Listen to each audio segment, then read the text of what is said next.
You guys are live.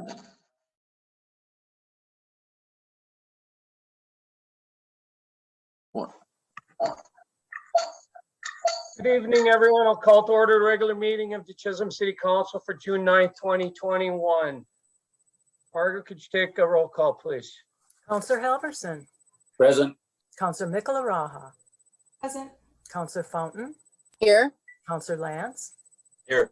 Councillor Vaki, absent. Mayor Champa. Here. Adopt the agenda. Council, we had a couple of changes. Let me try to lay them out for you. So under Marty, is item number 2. I'm going to ask Marty this. Marty, this new proposal, that's to replace number 2 under yourself. Is that correct?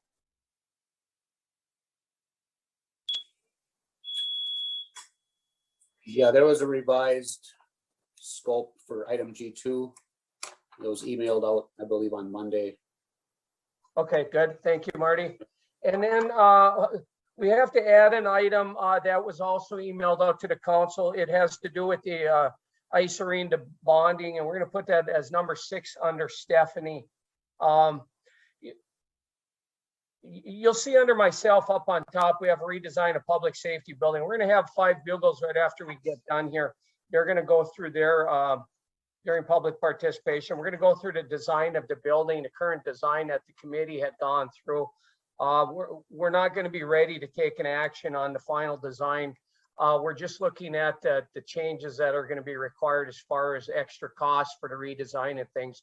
And we'll bring it back to the meeting on the 23rd. I know Jim Johnson looked it over earlier today, and we just got it a little earlier today. So we're not ready to, and we don't want to, we could approve the layout of the building, but I think we should just do it as one package, and Wendell was fine with that as well. So council, looking for approval of the agenda with the one addition, and then the update having to do with Marty there. So entertain that motion. I'll make that motion. Thank you, Adam. Second for that. Thank you, Cheyenne. Further discussion? Margaret? Councillor Halverson. Aye. Councillor Michalaraha. Aye. Councillor Fountain. Aye. Councillor Lance. Aye. Councillor Vaki, absent. Mayor Champa. Aye. Okay, the agenda is adopted. Pledge of Allegiance. Pledge allegiance to the flag of the United States of America and to the republic for which it stands, one nation, under God, indivisible, with liberty and justice for all. All right, public participation. We have our administrator here tonight, here on her own behalf. She has kind of an exciting little thing she'd like to bring to town. So we'll start out with Eileen. It's also in your packet later on, but we'll let her talk a little bit about it first. Good evening, Eileen. Good evening, Mayor. Good evening, council members. Good evening, everyone that's here tonight. Thank you for the opportunity to convey information about my event that I would like to have at the Kiwanis Park 2 times in June and 2 times in July. Steph, I'd like to share my flyer if I could, Stephanie. Okay, I'm the host here. I just want to share it with everyone real quick. It doesn't look like it, Stephanie. It doesn't allow me to. Oh, wait, I'm sorry. Sorry about that. I can share. Share. All right, so can everyone see my little flyer there? I just wanted to share it. The event is called and it stands for Social Hour for Health and Happiness. And it's really just a fun event to bring people together to listen to some cool dance tunes and just an opportunity to meet the community, to engage with other women, and just to have fun. So that's what I would like to do here in the city of Chisholm. I'm also looking at having this event in the city of Virginia and Evelyn. So, but Chisholm is where I wanted to launch this and see how the community responds. So That's all Well, I I have. think it's a great thing. Thanks, Mayor. Appreciate that. I think it'll be fun. Obviously, I'm glad that you put a number of dates on there because obviously sometimes things take a little while to pick up steam. So, Right. Yeah, and just to know, it's a free event.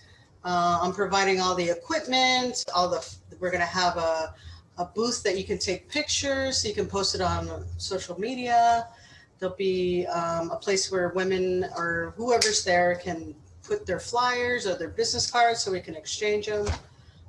And I'm gonna be the DJ and I'll be emceeing the event. So, and busting out my moves. So it'll be a good time, I think.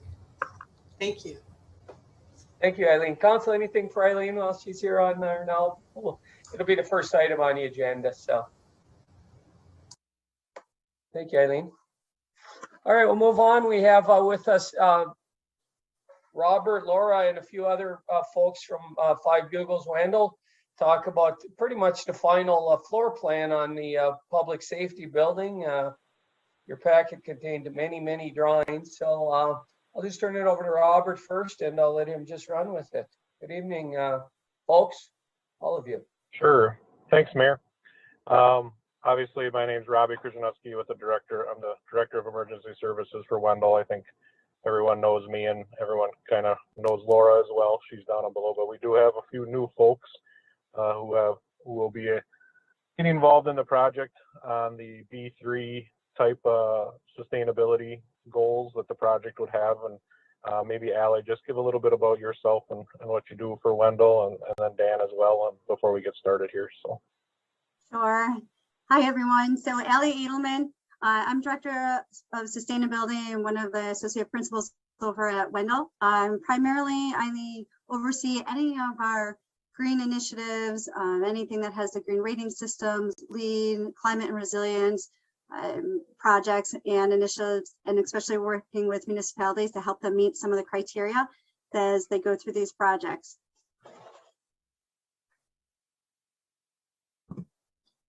Thanks, Robbie. I'm Dan. I'm the lead project coordinator for Wendell. I work with Allie and support her in all the sustainability certification requirements for our real estate projects. Thanks, Allie and Dan. So there'll be a few times where you may see Allie and Dan maybe not pop into too many city council meetings, but with the building committee and various other things, and meeting some of the requirements that the state has on those B3 type actions that, Allie and Dan bring a wealth of knowledge in the sustainability portion of it, and they're going to help Laura and I out in that. So it's a good thing for us to have them on our team. So I just wanted to bring them in today in case there was any questions with that.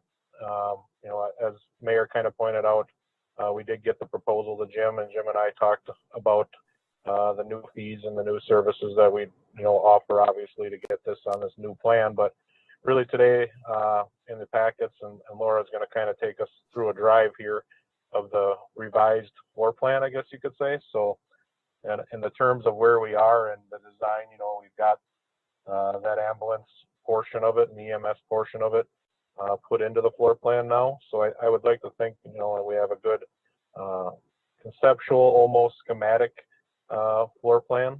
So we're well on our way to, getting the thing and then start design again on it and getting it all fixed up, and hopefully we can have some bids and go from there. So I'm going to turn it over to Laura, and she'll take us for a little spin through everything that we've done here on this new plan with the building committee, and then we will go from there. Stephanie or Eileen, would I be able to share my screen? Sorry, Mayor Champ, I didn't mean to cut you off there. Oh, that's right. Okay, you're the host. Thank you. All right. Okay, so what I wanted to do here, like Mayor Champa said, there are several drawings that were included in your packets. So we just kind of wanted to walk you through from the last time we met, which was in March, to where we are today.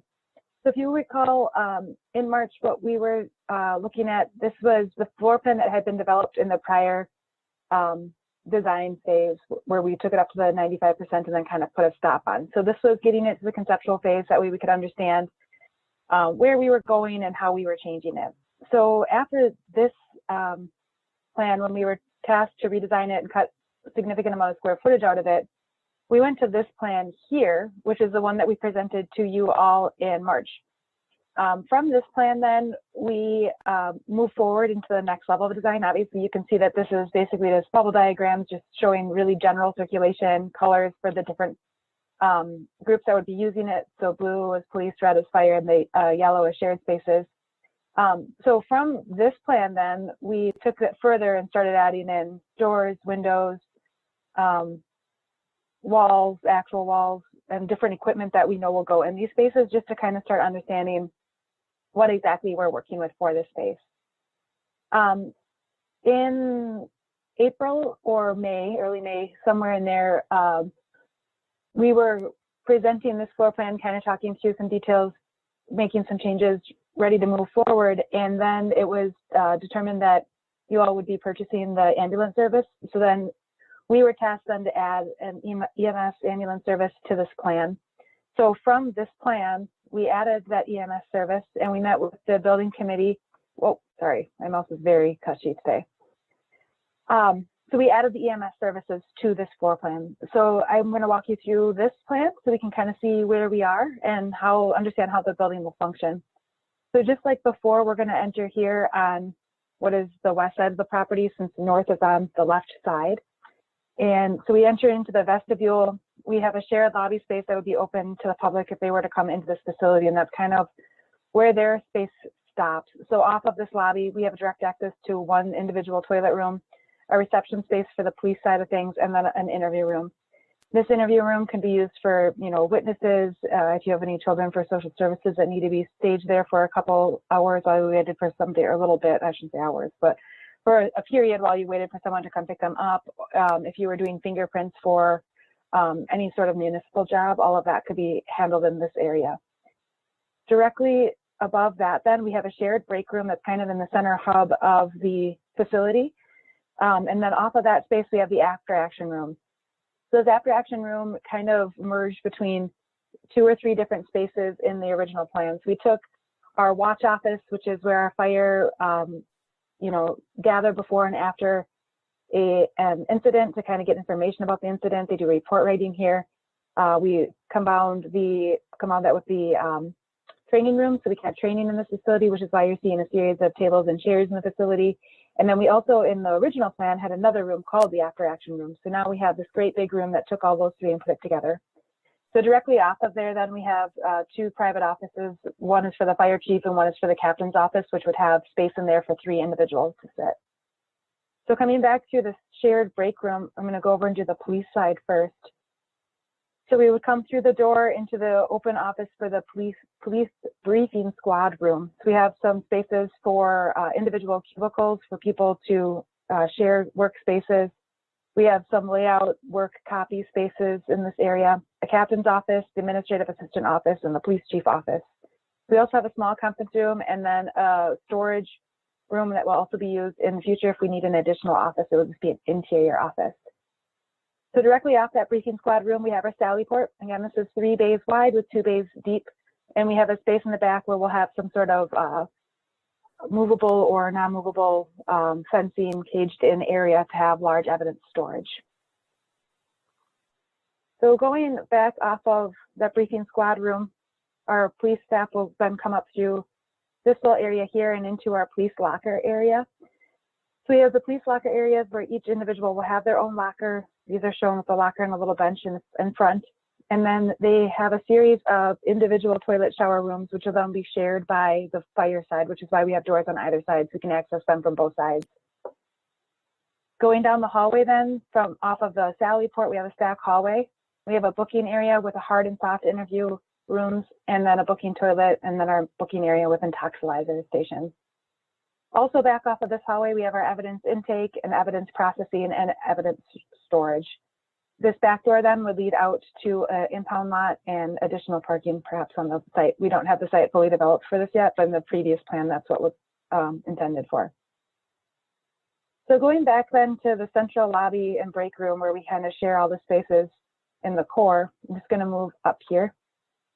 So we obviously have our apparatus bay off to the north side of the facility on the left-hand side here.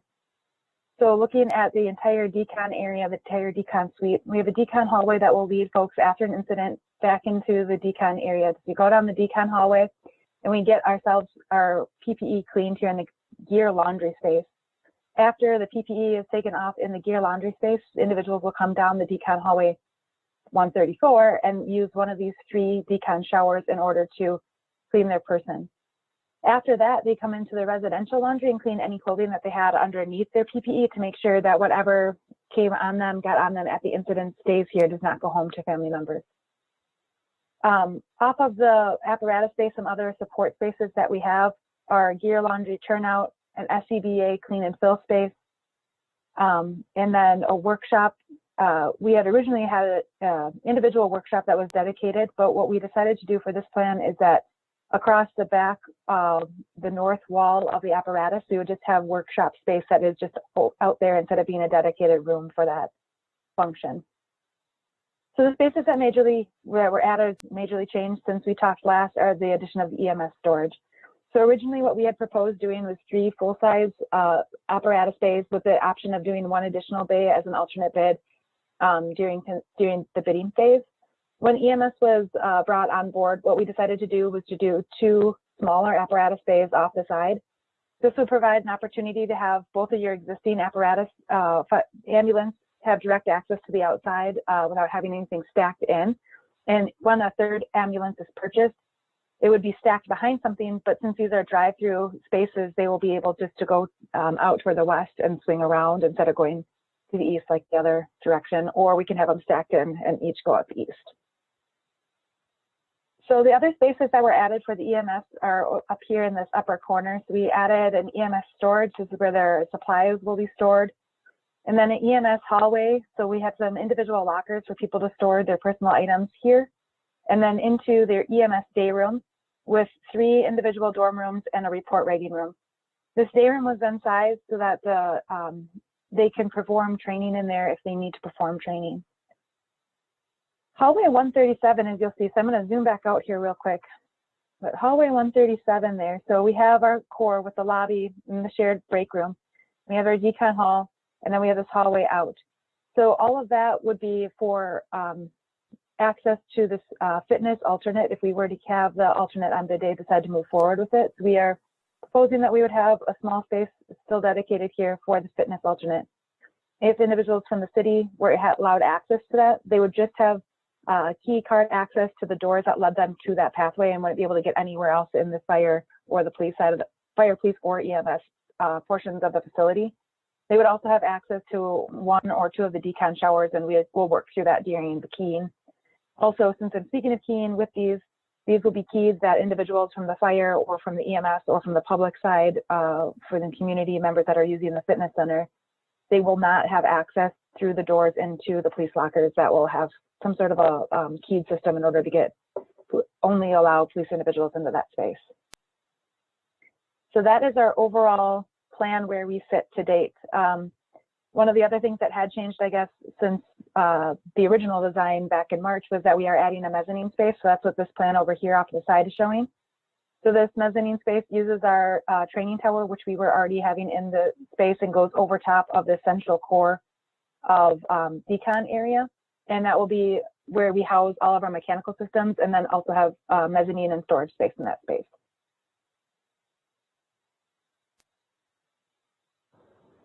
Thanks, Laura. Any questions on the floor plan, or do you want Laura to zoom in anywhere to talk a little bit about more spaces, or any thoughts from the group? I like it. Of course, I've been at all the meetings, so everything there I've seen before. Yes. A few council people haven't been to a lot of the meetings, so they're probably, this is new to some of them.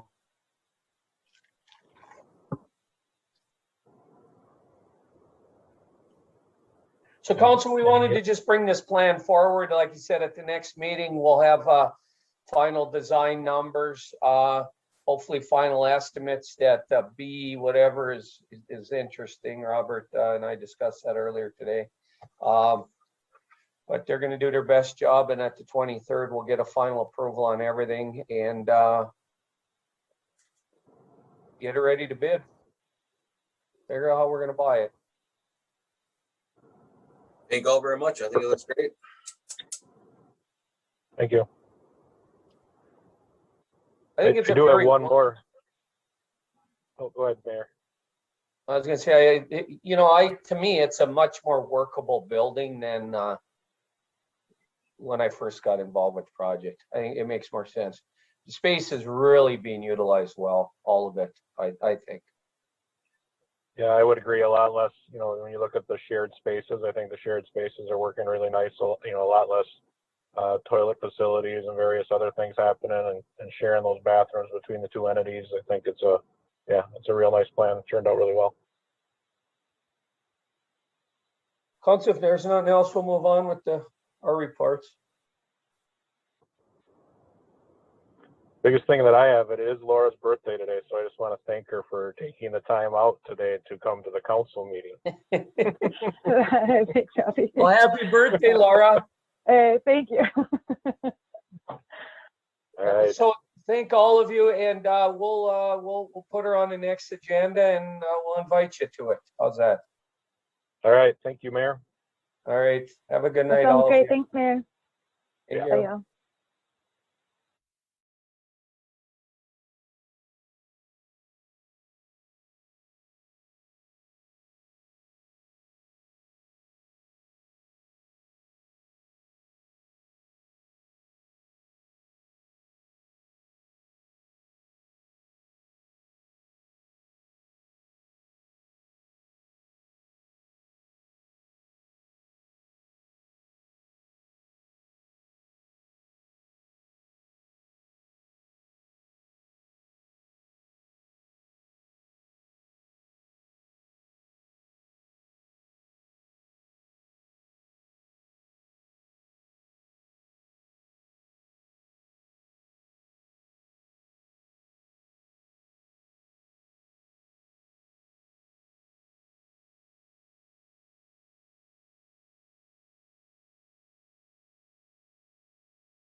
Let me add that to my report.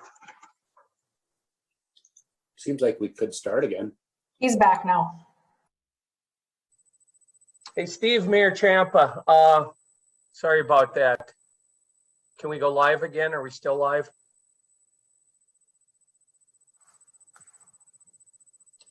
You're on mute. Still alive. We're still live. Okay. So let me just explain what happened, everybody. Stephanie turned over the host duties to Laura to go through that whole drawing. And when Laura logged off, she shut down the meeting. So we're back. We're going to continue from where we're at. It's 5:57. We're going to just start the council reports. I'm going to start with April tonight. I'll go to order. I wrote them down. We'll do something different. So good evening, April.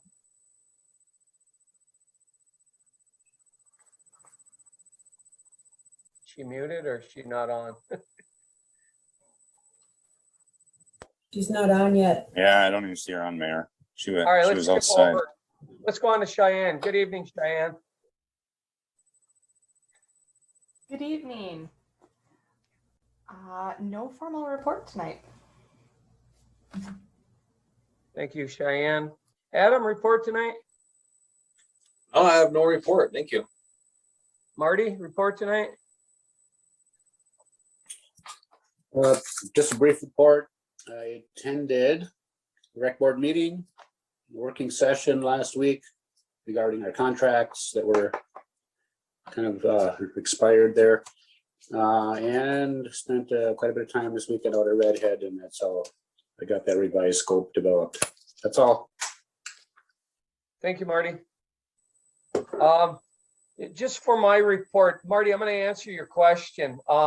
I'm going to start that discussion with Stephanie and try to figure out how, obviously we're going to have to keep Steve, Terry Hardica involved here, try to figure out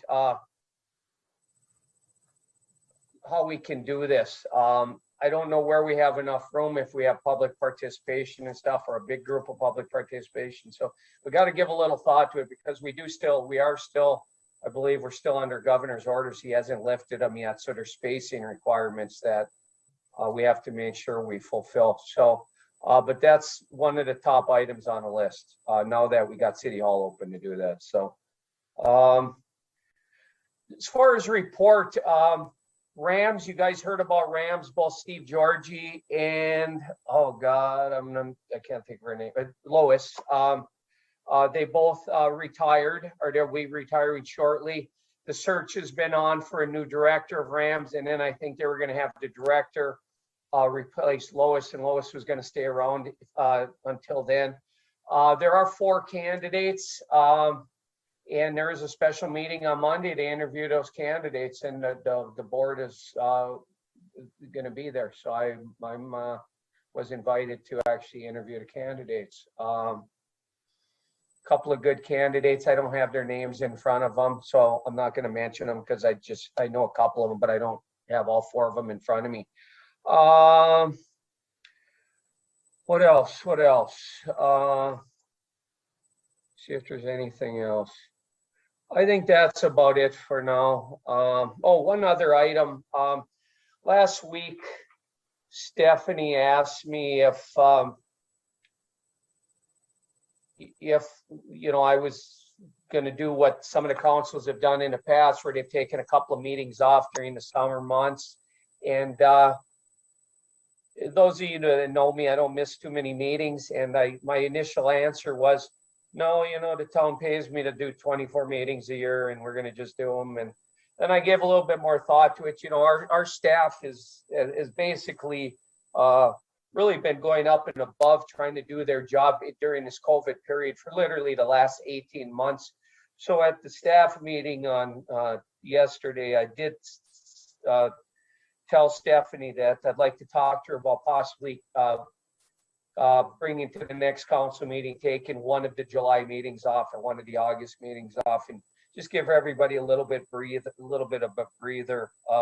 It doesn't take a lot of work off of them, save them a lot of work. But when you're preparing for one less council meeting a month, They might be able to try loose a half a day extra to get some of the work done that, and believe me, everybody's got plenty to do.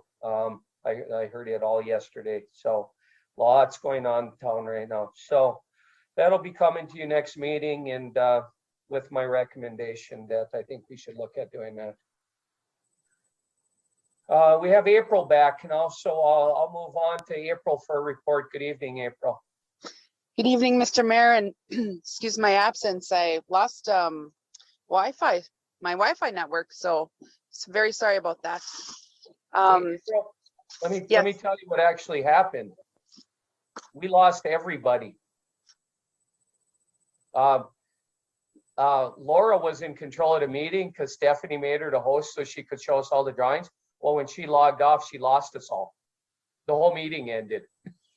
So it wasn't your Wi-Fi. We all had a log back. We had to restart the meeting. So, all right, continue. So, Thank you. So it's a great, Chisholm is having a great fun summer with lots of events.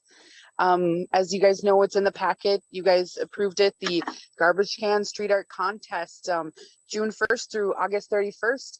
Marie Tolanen from the Chisholm Tribune Press did a wonderful article in the paper today.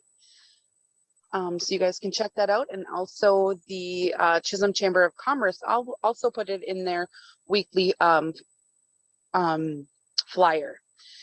Meet up and chow down at the Kiwanis Park, 12 to 1, Monday through Thursday, June 7th through September 2nd. Free for all kids. Saturday, June 26th, 10 a.m. to 6 p.m. They're having the Redhead Mountain Bike Park grand opening. And then also on Saturday, June 26th from 11 to 3 is the Downtown Chisholm Retail and Craft Fair at the Redhead grand opening. Chisholm Summer Rec. I know that I'm just kind of reiterating what Tammy had told, but Chisholm Summer Rec begins June 21st through July 29th. Also the Chisholm Community Foundation Golf Tournament begins on July 26th.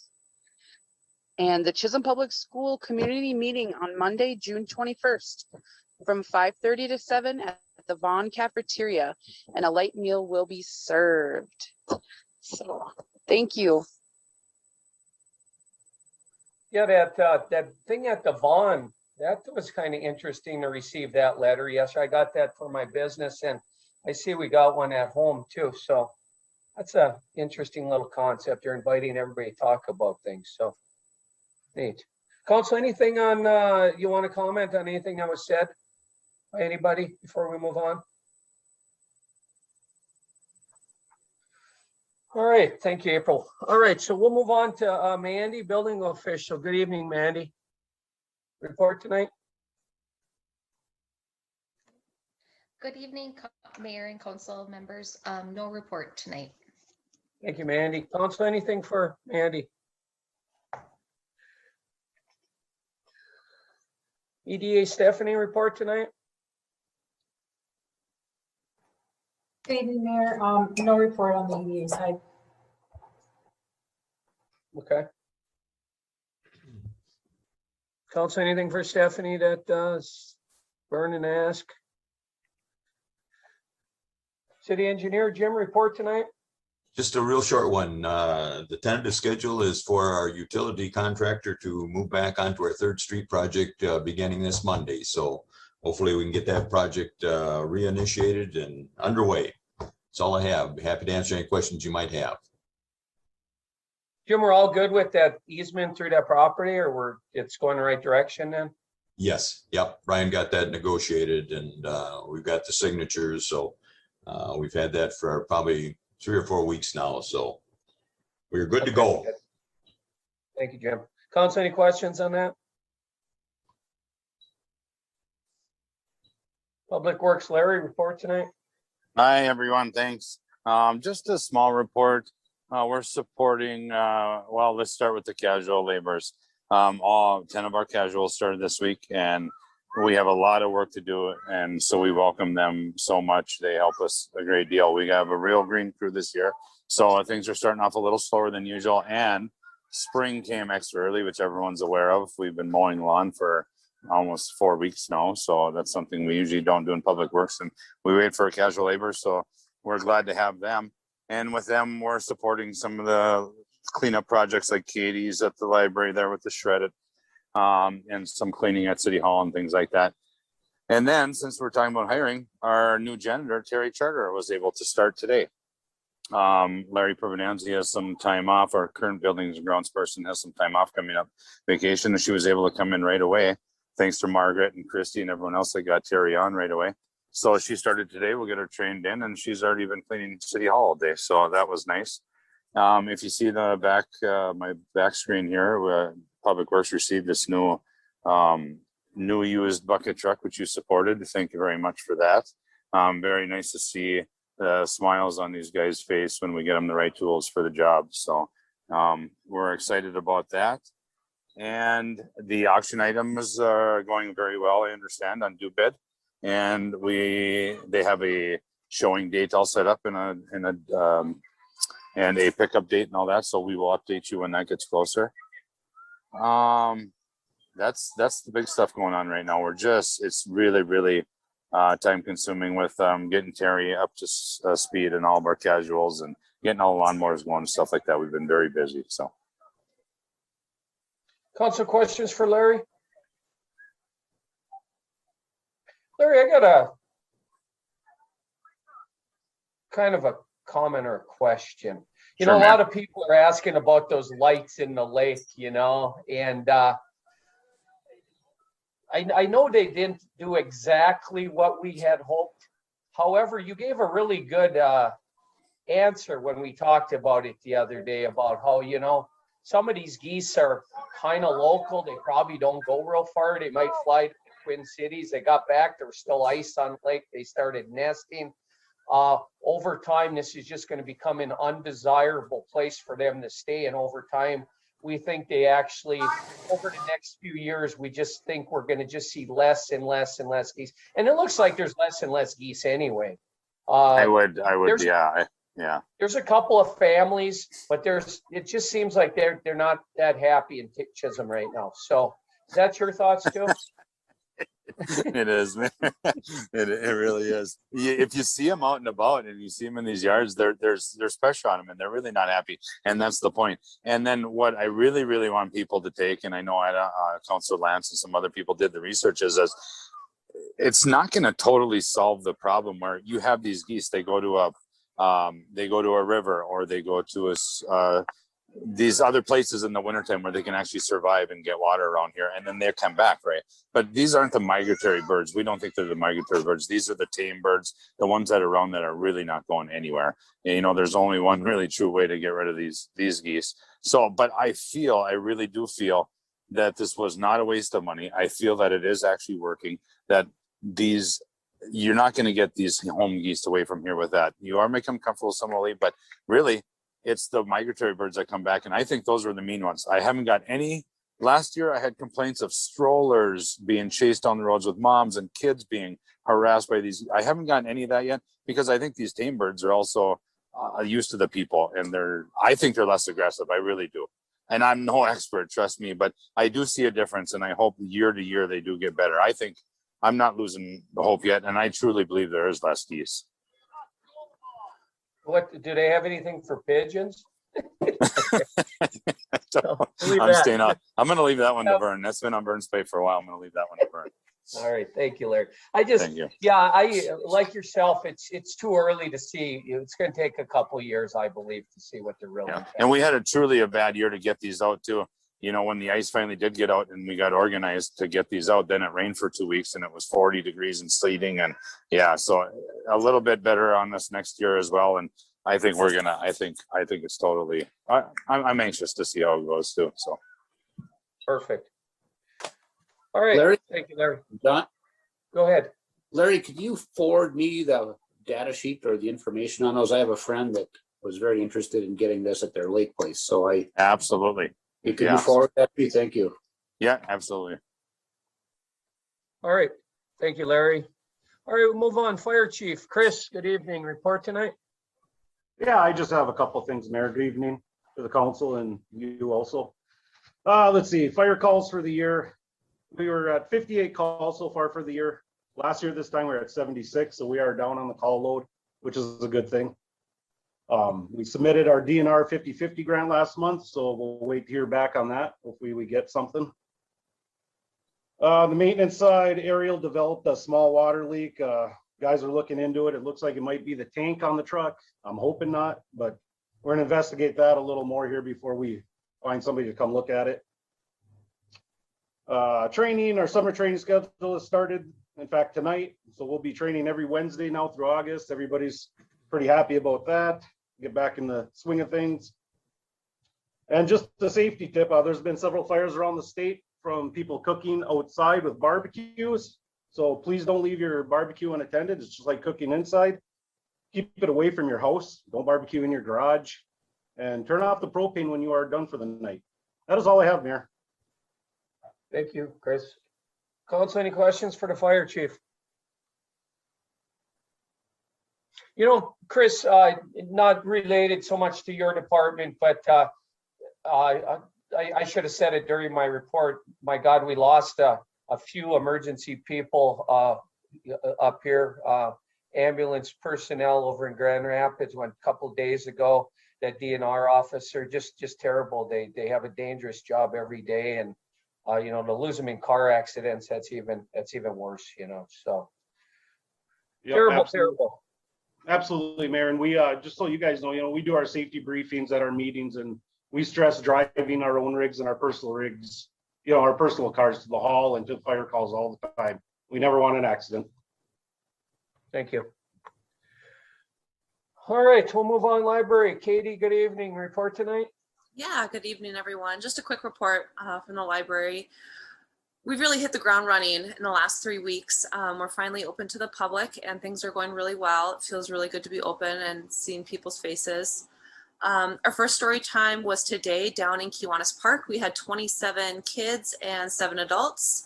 So our first story time in 2 years, and it felt really good and it went really well down in Kiwanis Park. So we'll be keeping that down in Kiwanis Park through at least July, and then in August we might revisit that idea, but it went really well today. So I think we're going to continue with that for a couple months.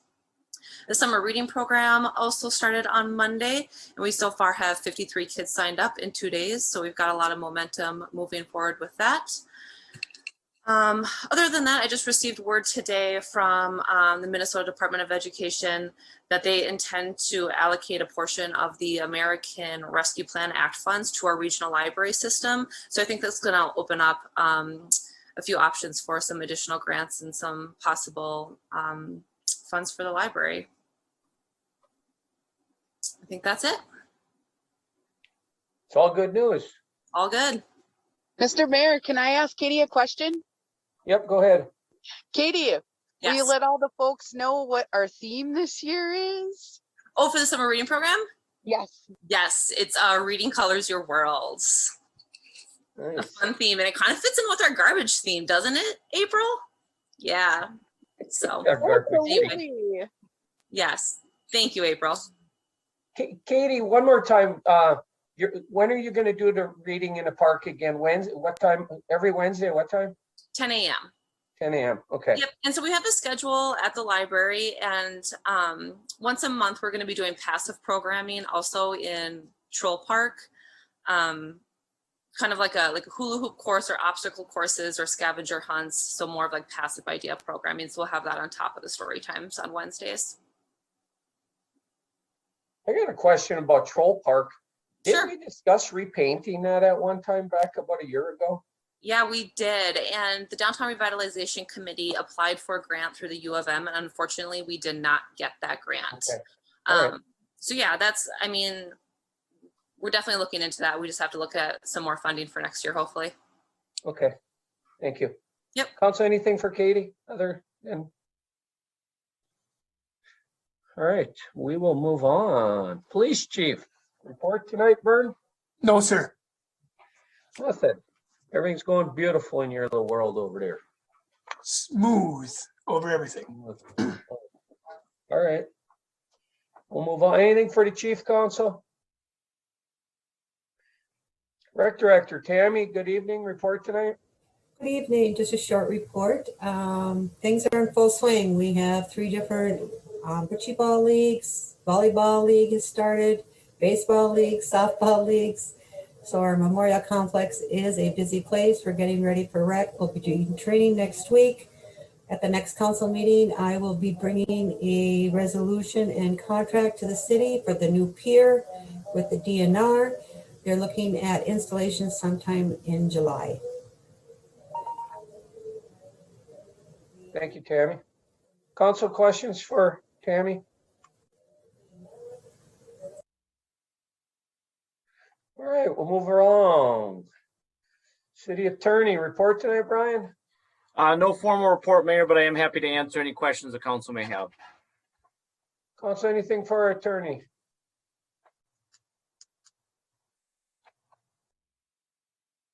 All right, we'll move on. Administrator, City Clerk, Treasurer, Administrator. Eileen, report tonight? Hi, good evening. So I just have a few items. We have a tentative date for the auditors to begin their audits and join us here at City Hall. We're looking at potentially the last week of June. It's not definitive yet, but it's around that time. And I'm really looking forward to Stephanie's presentation tonight for your consideration of some accounting support. Really excited about this person. Has an accounting, almost finished with their accountancy degree. And it would be such a pleasure to give back to that person and help them along in their career, as well as for that person to help me in my role here. And lastly, I just wanted to share, this is what I shared with all the department heads at our last staff meeting. And I wanted to share it with, and the mayor was there, so he's already aware. But with all the council members you utilize a city email, and it's just really important to be conscientious about what ransomware and how vulnerable governments and hospitals are to that type of predatory activity. So I just wanted to mention that to all council members. Just be careful when you're sending out emails. We don't want to be in that situation where our files are encrypted and we have to pay whatever the perpetrators want us to, basically. So that's it. Thank you. Thank you, Eileen. And just to follow up on the auditors, and this is a reminder to myself too, because I haven't done it yet either, but Council, I believe you should have all got an email requesting some data about yourself, your job, your spouse's jobs and things like that, to make sure there's no conflicts of interest that the auditors will be reviewing when they're on site. So if you haven't got that to them, and that includes me, we'll want to make sure that's available to them when they get on site. Thank you, Eileen. Council, anything for Eileen on anything she's mentioned there? All right, our second administrator, Stephanie, you got a report on administration side? Good evening. I do have a little bit of a report. I met with Ed yesterday at the arena. We had a company called Apex come in, I would say probably a month and a half ago, and they came back yesterday with a preliminary assessment of the arena. The next steps that we could potentially do to get a better grasp on what needs to happen there is a direct engineering study, which would provide a list of findings with contract pricing, energy savings and incentives. This would make that project shovel ready, and it could also be implemented in phases. So that the directed engineer study comes at a cost of around $19,000.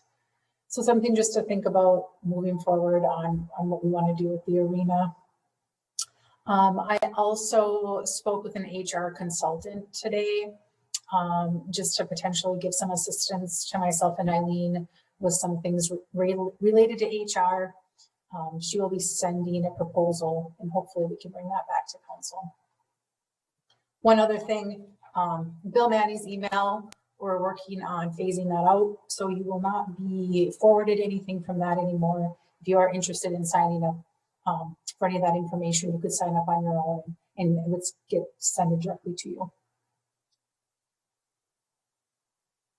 That's all I have. Stephanie, I did send out an email to the council yesterday mentioning Bill's email, and I forgot to CC either you or Eileen. I don't think I did. So, but I did tell them that we're phasing that out just so they know, and to talk to you guys if they're trying to figure out how to sign up for anything that they were receiving before. So, council, anything for Stephanie or anything she's brought up there before we move on? All right, thank you. All right, so we'll move on to consent agenda. This is the list of bills you got in your email a little while ago. Communication, fire department minutes, park and rec board minutes, public utility commission minutes, Chisholm area chamber of commerce communication, Rams 2021 draft letter to the EPA, poster for garbage can street art contest, Juneteenth celebration on June 19th, 2021 invitation, minutes of the previous city council meetings, the May 20th, 2021 working session, the May 26th, 2021 regular meeting, payroll, and overtime. Could I get a motion to accept the consent agenda? I'll make that motion, Mr. Mayor. This is Councilor Fountain. Thank you, April. Second for that motion. Second. Thank you, Marty. Changes, corrections, comments? Margaret? Counselor Halverson. Aye. Counselor Mickelaraha. Aye. Counselor Fountain. Aye. Counselor Lance. Aye. Counselor Baki, absent, and Mayor Champa. Aye. Yeah, motion carries. On to the agenda, social hour for health and happiness dance project. I think that's a great event. Eileen is looking to hold those events on Tuesdays on June 15th, June 29th, July 13th, July 27th at 6 p.m. at Kiwanis Park. I'd like to get a motion from the council to allow her to use the park at that point. Absolutely. I'll make that motion, Mr. Mayor. Thank you, April. Is there a second for that? Support. Thank you, Cheyenne. Further discussion? Margaret? Counselor Halverson. Aye. Counselor Mickelaraha. Aye. Counselor Fountain. Aye. Counselor Lance. Aye. Counselor Baki, absent, and Mayor Champa. Aye. Good, that motion carries. Second item, under myself, redesign of public safety building. I left it on. Just any comments from the council, or you want to just wait till we put it on as a full package next meeting?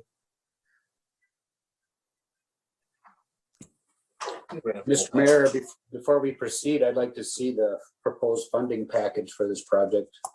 Yep. Good.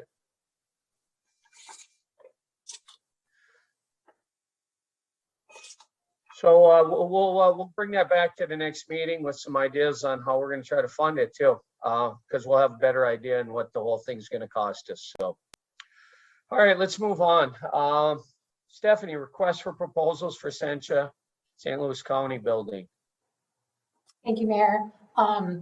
As we've discussed in past city council meetings, the parcel next adjacent to Delta property, Essentia and St. Louis County are looking at leasing a facility there. That land will be in the hands of Chisholm. And what we're going to do is put out a request for proposal for a developer. There'll be a team of representation from Chisholm, Essentia, St. Louis County, IRRR to review their proposals from future developers with interviews with the developers. And then once the cost can be accepted by both entities and the developer will be chosen, we would then transfer that land over to the developer and then they would develop the property, finance it, and lease it to the interested parties. So what we're looking for is the approval to move forward with the RFP. Stephanie, and you'd like to have yourself and a council person be part of that selection committee, correct? Correct. Preferably somebody from the EDA. Correct. Adam, would you sit on that selection committee for the when the RFP is put out to help select the developer? Absolutely. Council, I think this is a good project. I think it would be a good addition to our community with the some of the government entities there. So look for a motion to that RFP is going to go out to put that together since we did do the contract already. So look at putting Stephanie and Adam on that selection committee for the developer for that project and entertain that motion. I'll make that motion, Mr. Mayor. Thank you, April. Is there a second for that? Support. Thank you, Cheyenne. Further discussion? I have discussion. Go ahead, Marty. I have a number of questions regarding the actual RFP. Okay, so first of all, what are we expecting for funding from IRRB for this site development work that we're going to be responsible for? IRRB is funding that. Okay.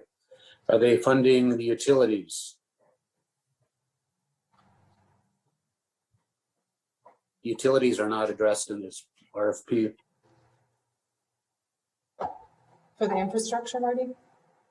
Whoever, it's not discussed who's responsible, and if we're responsible, who's paying for that? The city or IRRB? We are not responsible for the utilities. The city is not. Okay, then the proposal better spell that out, because I didn't see it anywhere in there. Maybe I missed it, but I didn't see anything about utilities. I didn't see anything about final landscaping, paving. Final, it just says it's going to be ready to build. Well, that's a little ambiguous. And is that just the building? And I mean, they can build the building and walk away from it. And who's going to be on the hook for landscaping, paving, all those types of things?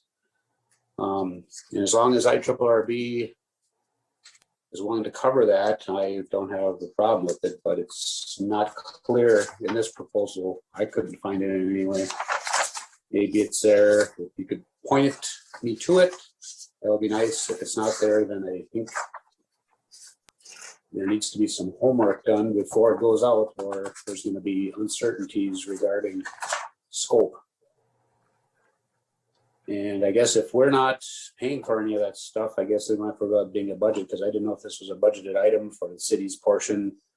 But if we don't have a portion, then I guess that's all right. But I don't think it's clear in here about all this extra work like utilities, landscaping, paving. Good questions, Marty. I'm not.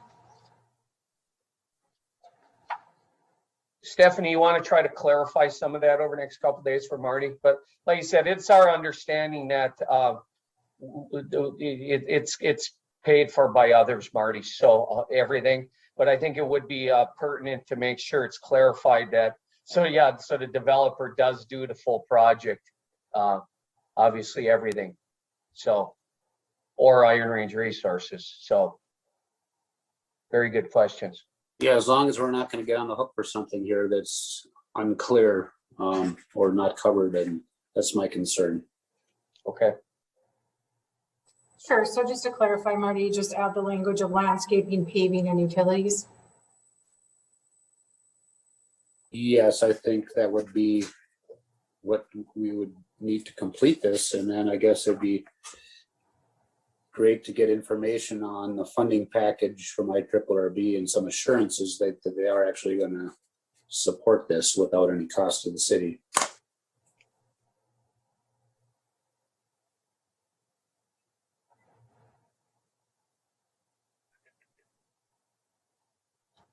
You want the full package prior to the RFP going out? You want the dollar amount that I arranged? Well, as you know, I don't. At some point, we need to see what our responsibility on the financial end is.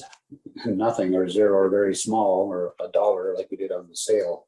But yeah, at some point we need to see some assurances that we're not going to get held responsible for site development costs, utilities, paving, landscaping, anything like that, or even fees or engineering fees, things like that. I guess I would assume that if we're gonna do site development, we're gonna have to hire the engineers, we're gonna have to hire a geotechnical engineer and arrange for all that, and then that's all gonna get reimbursed.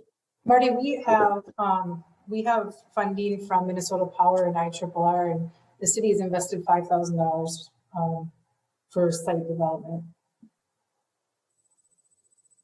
which was may have been prior to you coming on the council. So Minnesota Power and IRRR has already invested in that portion too. So they've already agreed to fund the engineering and soil borings and things like that? Correct. Good. Yep, and we already have those funds.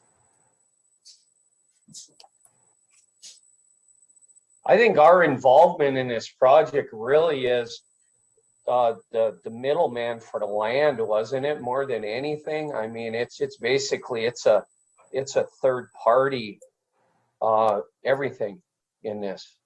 That is correct. Under page 4 of the RFP, where it addresses utilities and site development costs, is that what you're referencing, Marty, where it says in partnership with IRRR and the city of Chisholm? Okay, what page are you on? It would be, well, page 41 of the packet, I guess. Under project financing. Would it be sufficient if we added in on the first bullet, developers expected to finance the planning, and then would you like me to add in landscaping and parking lot? Yeah. Planning, design, Yeah, I think it landscaping and paving under the first bullet. yeah, I guess, I don't care who pays for it, if it's a developer or IRRB, but it doesn't really say, planning, design, construction, is that kind of could be construed just as the building, the way the introduction is written, and I don't know if that includes all the paving, the parking, the landscaping, I don't know. It's hard to, it could be considered site development. And I don't know, it's just, to me, it's ambiguous, and I think it's kind of opening us up to potential finger pointing down the road. Sure. And as long as the city's not on the hook for any of it, then I don't have a problem with it. But see, none of this has been made clear to us new councilors. So basically, you just want assurance that this is a turnkey building. It's done. It's the outside's done as well as the inside. Yeah, the whole project. Piece of property, the whole project. Yep, the whole yeah. If that's the understanding and that's the assumption, then that's great. And we're just a third party. I think that's fantastic. But having read through it, I don't know. I think that is the intentions, Marty. So we'll make sure that Stephanie tries to get that clarified. Yes, that is exactly intentions. We're basically would be the third party. But I can add, Marty, if it's sufficient to add the paving and landscaping, and if there's anything else you would like me to add to that, I can do that. So. Well, those are the things that I thought of. Yeah, utilities, paving, landscape. Sounds like utilities are going to be, site development costs. But site development costs, that should be defined a little bit better. Does that include the paving and utilities? And sure. the landscape? I don't know. All this stuff is just too fuzzy to be. I just see problems down the road with the developers saying, well, that wasn't our responsibility. You were supposed to do that. And IRRR will say, well, no, you're supposed to do that. And it's too vague. Sorry. Mr. Mayor, I have a question for Mrs. Graba. Go ahead, April. Thank you. On page 41, on 1.3, project background goals and objectives, second paragraph, it states parcel B is 1.2 acres and will have a proposed 10,000 square foot childcare facility development. Site improvements for the 2.8 acres will be funded by the city of Chisholm to make the development parcels shovel ready for building construction. That's all basically shovel ready already, correct? Right, that's where we received the money from Minnesota Power and IRRR. That's what those funds would be used for. Yeah. Thank you very much. Thanks, April. Margaret, we do have a motion and support already on this, right? To have Adam serve and Stephanie. We have Counselor Fountain and Mikala Raha. Okay. Thank you, Margaret. You're welcome. Council, any other comments? Concerns? Okay, Margaret, we take a vote to move forward with appointing us to the selection, Adam and Stephanie, the selection committee with Marty's concerns noted as well. Counselor Halverson. Aye. Counselor Mikala Raha. Aye. Counselor Fountain. Aye. Counselor Lance. Aye. Counselor Vaki, absent. Mayor Champa. Aye. Okay, that motion passes. Okay, thank you, Stephanie. We'll move on to Katie. Resolution number 0621-56. Application and agreement with Mndot to install second art wrap on utility box on 3rd Avenue Southwest next to the fire hall. Good evening, Katie. Hi, good evening, everyone. I'm actually bringing this here on behalf of the Chisholm Downtown Revitalization Committee. We did install an art wrap over by 30 West last fall, and it's holding up great and looks wonderful. That utility box, that specific one, was owned by the city. The one by the fire hall is actually owned by the state, Mndot. And so to put an art wrap on that, we have to fill out an application, and part of that application is for that application request, we need to have a resolution from the city of Chisholm giving us permission to apply and permission to put an art wrap on that utility box. So just looking for a motion to move forward with that process and hopefully get some art on that box by the end of the summer. Council, those things look really nice when they're covered. So looking for a motion to put an application in with Mndot, adopt this resolution so we can get that thing fixed up. I'll make that motion. I'll Thank you, second, Stan. Mr. Mayor.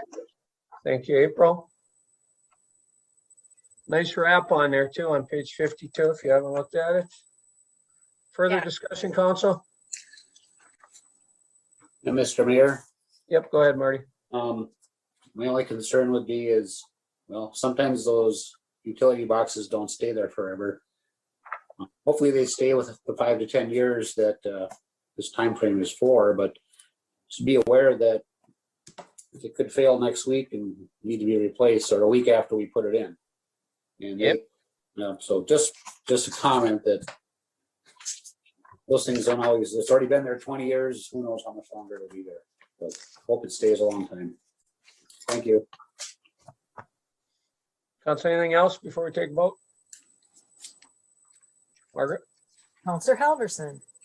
Aye. Counselor Mikala Raha. Aye. Counselor Fountain. Aye. Counselor Lance. Aye. Counselor Vaki, absent, and Mayor Champa. Aye. Okay, that motion carries. Last item under Katie, request for live music in the Pocket Park, June through August 2021. All right, Page this 55. is this is some programming that we did back in 2019. It was well attended, and just looking 2020 we were unable to, so we're just looking to bring this back for the summer of 2021. We've got a nice lineup starting on June 11th and we'll continue through August 25th. It's free to everyone, and it will just be live music in the Pocket Park Wednesdays and Fridays from 6 to 8, and just looking permission to use that space. Also, another fun thing we're doing. Recommend that we approve this. Look for a motion. I'll make that motion. Thank you, Cheyenne. Second by Adam. Sure. Further discussion? Marty, is that you playing Marty and Bob? Yeah, I know that guy. Thank you for doing that. Margaret? Counselor Halverson. Aye. Counselor Mikala Raha. Aye. Counselor Fountain. Aye. Counselor Lance. Aye. Counselor Vaki, absent, and Mayor Champa. Aye. Okay, motion carries. Thank you, Katie. We'll move on to Vern. First reading, amending City Code Chapter 111 gambling ordinance. Mr. Mayor and members of council, this is just to bring back, that made sense. Bring back the gambling ordinance that we had changed a few years ago. There was a part there that was confusing, and this is just to make it easier for everybody to understand and read.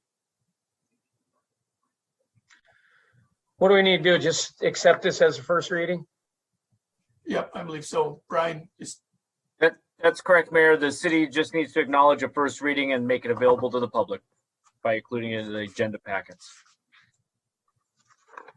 Okay, council, looking for a motion to approve this first reading. Motion. Thank you, Adam. Second.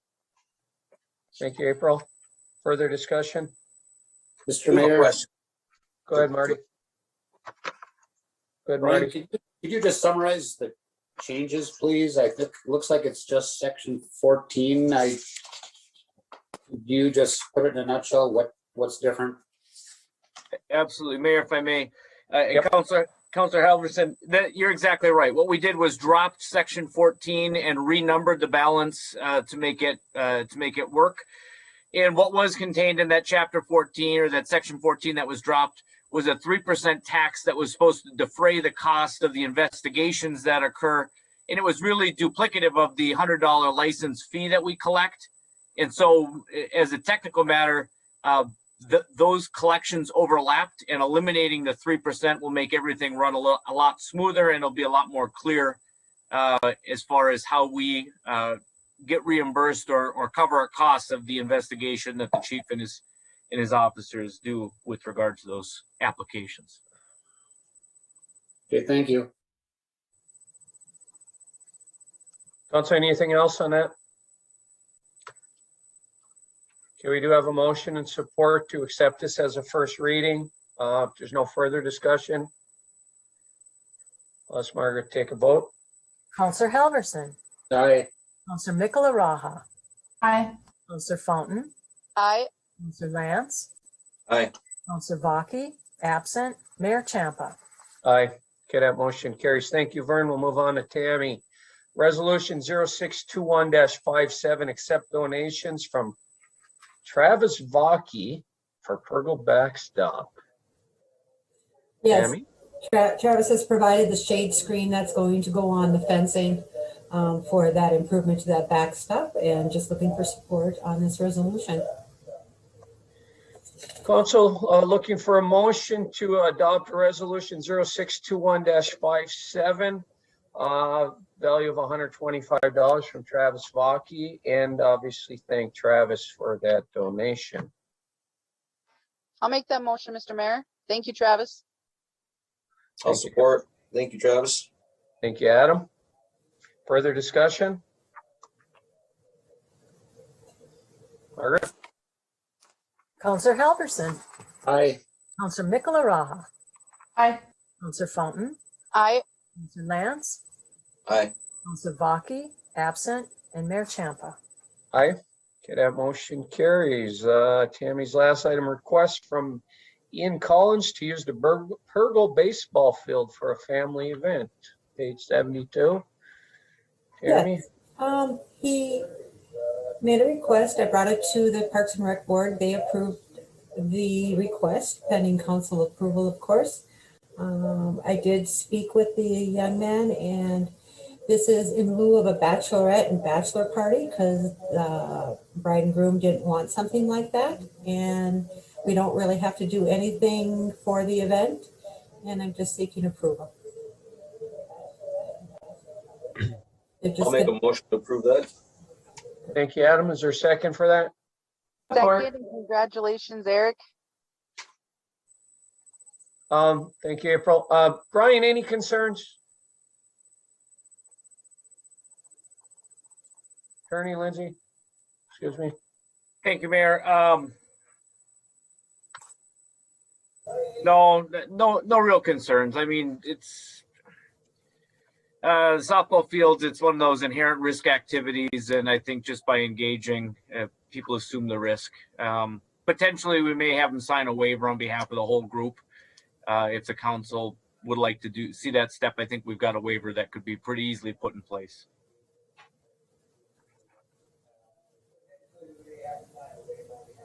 Do you think we should have them sign a waiver? Maybe just maybe one waiver by the requester of the sponsor of the event, and then basically put the obligation on him to make sure that everybody else knows that they're assuming the risk of any activity they undertake out there.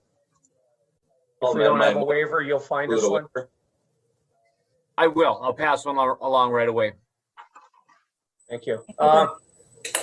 Motion and support. You're okay with your motion and support with the waiver? Adam? That's fine. Yes. April? Okay. All right. We do have a motion to and support to allow that use of the Pergo baseball field for that couple-hour period. As long as they sign a waiver. Any further discussion, Council? Margaret? Mr. Halverson. Aye. Counselor Mikala Raha. Aye. Counselor Fountain. Aye. Counselor Lance. Aye. Counselor Baki, absent, and Mayor Champa. Aye. Okay, that motion carries. Thank you, Tammy. We'll move on to Jim. SEH Incorporated Professional Services Agreement for the 2021-2022 Reconstruction Mill and Overlay Project. Jim? Thank you, Mayor and members of the council.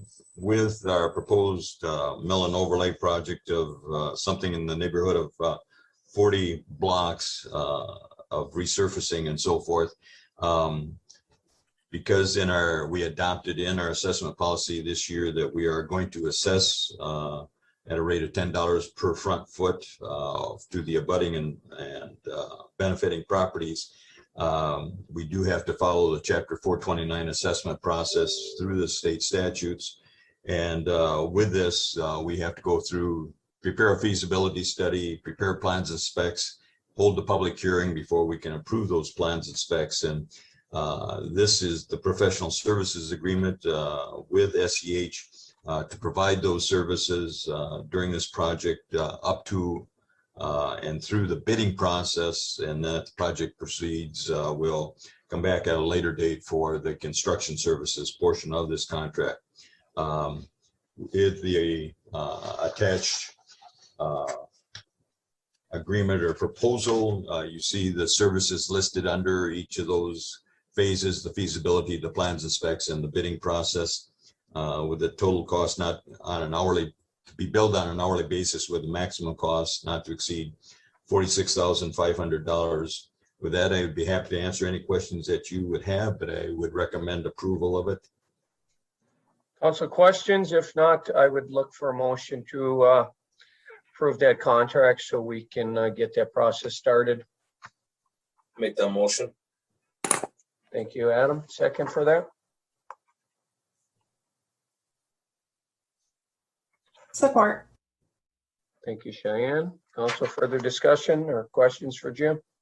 Mr. Mayor, I have a question. Yep. Jim, what do you have as a rough estimated cost of construction for this project? Basically, what was in the budget, Travis was trying to take, I think, about $500,000 out of reserves, but that was going to be a flexible number depending on funding needed for the public safety building.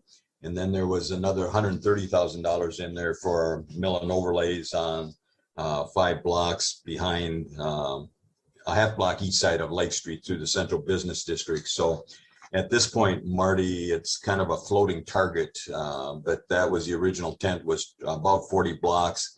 And we're probably looking in that $500,000 to $650,000 range, but we may have to scale down the project depending on the financing for the public safety building. And as you see by the schedule, it's public works crews are right now finishing up the televising of some of the major sanitary sewer lines along some of those streets that were proposed. We hope to have those results here within the next week, and we may have to eliminate some streets where major repairs are required, so we're not tearing up the street. But then as to go through the public hearing process and so forth, Marty. You know, it's going to take us about 3 or 4 months to get through the public hearing process and then to bid the project. And as we get closer to bidding that project, chances are we're going to know more where we need to be in terms of cost, and we may have to scale back the number of blocks that we do depending on the monies that are available. But what was budgeted for is right in that neighborhood of about $500,000 to $650,000, Marty. Okay, thanks, Jim. So the fee for SEH looks to be in line.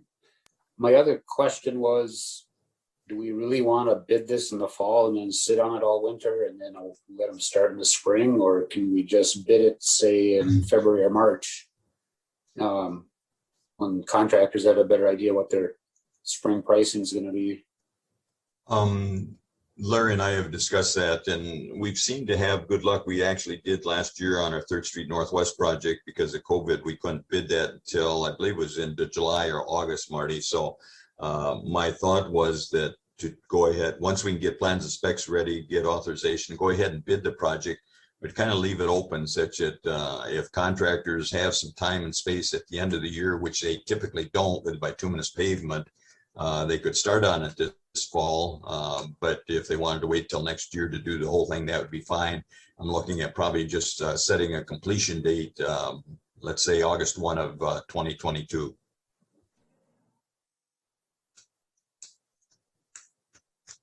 Okay, thank you, Jim. You're welcome. Council, any other questions? We do have motion and support on this, don't we? I don't know why I keep asking that question. Yes, you do. Adam and Cheyenne. Good thing you're paying attention for me, hey? All right, Council, if there's no further discussions, I'll ask Margaret to take a vote. Counselor Helverson. Aye. Counselor Michelaraha. Aye. Counselor Fountain. Aye. Counselor Lance. Aye. Counselor Hockey, absent, and Mayor Champa. Aye. Okay, that motion carries. Next item under Jim, resolution number 0621-58, order preparation of feasibility report for the same project. Jim? Thank you, Mayor. Again, this just goes right along, again, with that Chapter 429 assessment process. This is a required step in that process. The previous motion just authorized the professional services. This is actually ordering the preparation of that feasibility study. And I would recommend its approval, please. Okay. I'll make thank that you. motion, Mr. Mayor. This is Counselor Fountain. Thank you, April. Second for April's motion.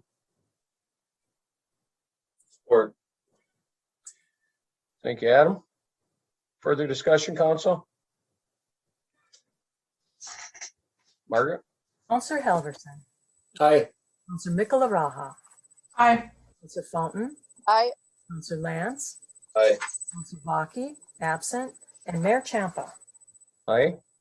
Motion carries. Last item under Jim, resolution 0621-59, ordering preparation of plans and specs for same project. Yes, thank you, Mayor. Again, this is just another step in that Chapter 429 assessment process. You can either order the feasibility study, conduct the public hearing, and then order plans and specs, or you can order them concurrently. We prefer to do that to get that process started. And then as we move forward, like I talked with Marty, we will scale the project to fit the budget. This just saves us some time in the process. What is important in the process is that we order the plans and specs right now, but we cannot approve plans and specs and authorize the bidding of the project until after we have held the public hearing. And that public hearing is a couple months away for us to determine which streets will be have the mill and overlay process done on them. And then while we're waiting that 1 month from receiving the feasibility to holding the public hearing, they can actually be getting those plans and specs finalized. So again, as soon as we hold the public hearing or convene the public hearing and close it, if we want to move forward, we just approve plans and specs, authorize bids at that point. So Again, I would recommend your approval of this resolution to order the preparation of the plans and specs at this time. Thank you much. I'll be happy to answer any questions you might have. Council, looking for motion then to order the plans and specs, preparation of plans and specs for the project. Absolutely. This is Counselor Fountain. Thank you, April. Second for that. Second, Marty. Thank you, Marty. Further discussion, Council? Margaret? Counselor Helverson, Aye. Counselor Michala Raha, Aye. Counselor Fountain, Aye. Counselor Lance, Aye. Counselor Baki, absent, and Mayor Champa. Aye. Motion carries. Thank you, Jim. We'll move on to Marty. Rescind proposal from Iron Range Engineering for Redhead Mountain Bike Park Bridges. Marty? Thank you, Mr. Mayor. We've gotten word that the Iron Range Engineering students have decided not to build the bridges that they had proposed. So the action item requested is to rescind the $2,000 that the city was going to donate for the materials, and that was out of the Redhead Maintenance Grant funding account. Council motion to rescind the proposal. Motion. Thank you, Adam. Support. Thank you, Cheyenne. Second. Further discussion, Council? Margaret? Counselor Helverson, Aye. Counselor Michala Raha, Aye. Counselor Fountain, Aye. Counselor Lance, Aye. Counselor Baki, absent, and Mayor Champa. Aye. The motion carries. Okay, Council, a second item here under Marty, amend proposal maintenance contract at Redhead Mountain Bike Park. Basically trying to get the bridges built, but I'll let Marty explain it a little bit. Thank you, Mr. Mayor. The original proposal from Iron Range Engineering students was to build two bridges at two places on the trail that cross over a drainage ditch, and the thought was to make it more safe for the hikers and bikers. So now with Iron Range Engineering being out of the picture, Stephanie reached out to the trail builder that's on their way here. Rock Solid is supposed to be starting next week. And they have built many of these bridges on the trails that they've worked on throughout the country. And they had a proposal for a 5-foot wide cedar or tamarack deck bridge with hand railing, and looks pretty good. And they've done a bunch of them. But their costs, of course, they're professional builders. They're not volunteers. So it was a little over $10,000 for one bridge for them to build it. So that would have been about $20,000 for two bridges. And having ridden the trail many times and looking at the proposed second bridge location, I honestly don't think it's necessary. And talked to Pat Cassingham from IROC, and he also believes the second one is really not a high priority. The first location is a high priority. It's you can't see it from the freeway, but it's right down below where the turntable is by the Chisholm freeway exit. If you've seen the switchback trail there, it goes down into a ravine right below where that turntable is for the trolley train. And it's steep and rocky, and it's really tough for anybody but an expert rider to get through. And hikers too. I could have a bridge there would be a very, very good move. But the other bridge is way out in the woods on the south side, and it's not even that bad of a crossing, and it doesn't get much traffic. So having talked to Pat and a few other people and staff, we think that just one bridge should be sufficient. So that would be the $5,500 plus the $4,976, which brings the total out of the grant to $49,146, and that's what was in your packet. Now, over the weekend, I was out on the rim trail for quite a long time doing some work, and the clay section that I had initially estimated, I think I've underestimated how much clay there is out there and how much capping there's going to be. And Rock Solid had estimated 1 week of time for their crews to put the capping on the clay. They're basically going to haul red rock and put 3 or 4 inches of it over the top of the clay.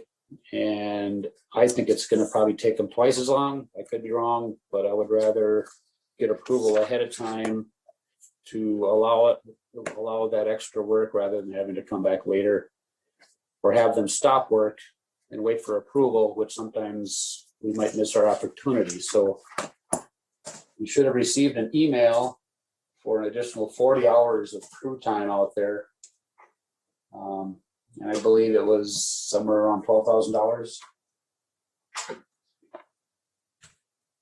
So Marty, basically in a nutshell, we had already approved 49,146 and the number's going to go up to 61,586. Is that? Yes. Yep. The grand total now would be 61,586 from the original 40,670. Okay. And it's not, it kind of, I put that last note on there just because I think we got roughly $200,000 in grant money. And if you split it out 3 ways for 3 years, it's about 65,000 a year. Okay. And so I think this will cover, and really what we're doing here is we're trying to just patch up the final deficiencies from the original build. These are, they did a great job. They spent over, $1.7 million. And to only have about $40,000 or $50,000 worth of deficiencies is pretty darn good. So I think they did well. It's just that we're just trying to fix up the little things that just didn't quite get done properly. So looking for council approval for the new total. Well, that's what the money's for. So was that Adam made a motion? I don't remember seeing that motion or that email, but what is the new total you're looking for, Marty? Approval on? 61,586. I'll make a motion to approve 61,586 for the new construction. Support. Thank you, Adam. Thank you, Cheyenne. Further discussion, council? Margaret? Counselor Halverson. Aye. Counselor Mikularaha. Aye. Counselor Fountain. Aye. Land. Aye. Counselor Baki, absent, and Mayor Champa. Aye. Motion carries. Thank you, Marty, for those presentations. Moving on to Stephanie. Amend resolution number 0521-55, apply and accept congressional spending funds. There was just more or less a typo. Yep, there was just a typo on that one. So the Motion amount should be the amended 1150 and the motion should be 1,150,000, now 1,015,000. Adam, you made a motion to amend that resolution?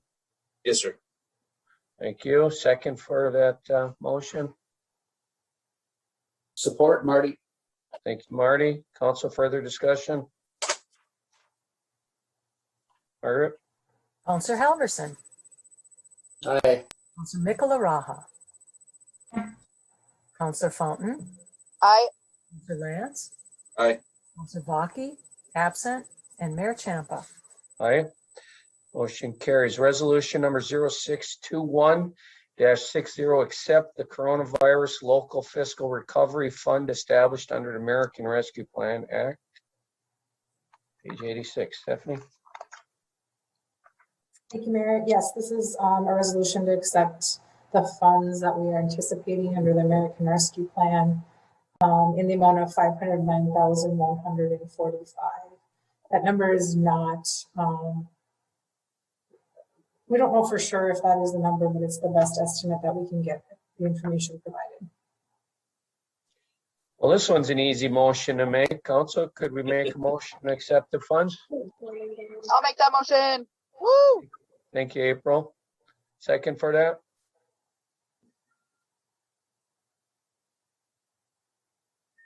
We don't want Support.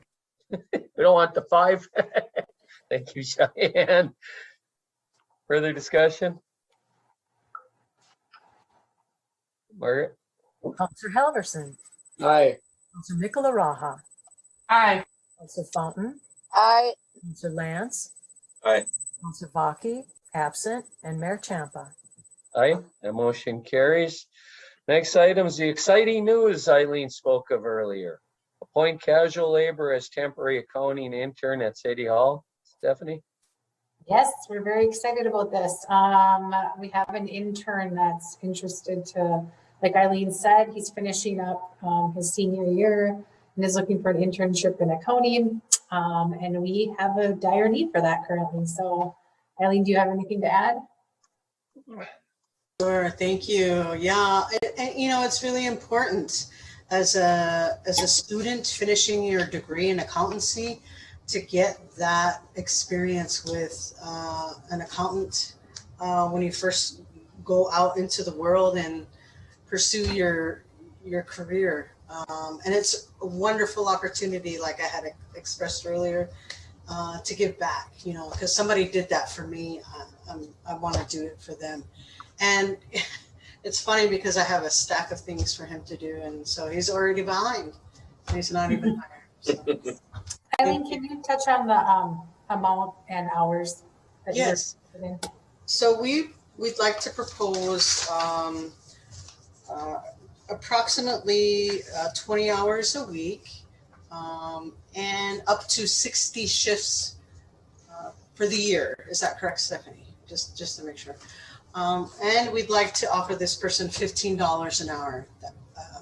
We feel that that's an appropriate amount based on his education and the work that we're going to have this individual do.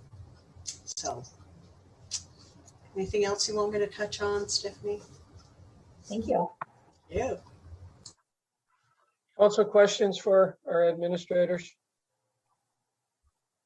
I'll start by making a motion to appoint a casual laborer as a temporary accounting intern.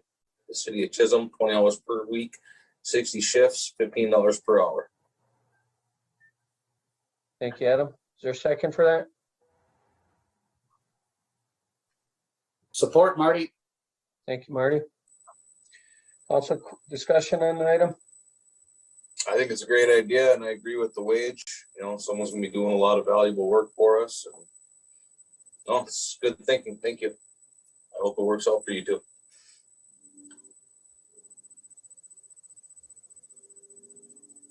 Margaret? Counselor Helverson, Aye. Counselor Mikola Raha, Aye. Counselor Fountain, Aye. Counselor Lance, Aye. Counselor Baki, absent, and Mayor Champa. Aye. Okay, that motion carries.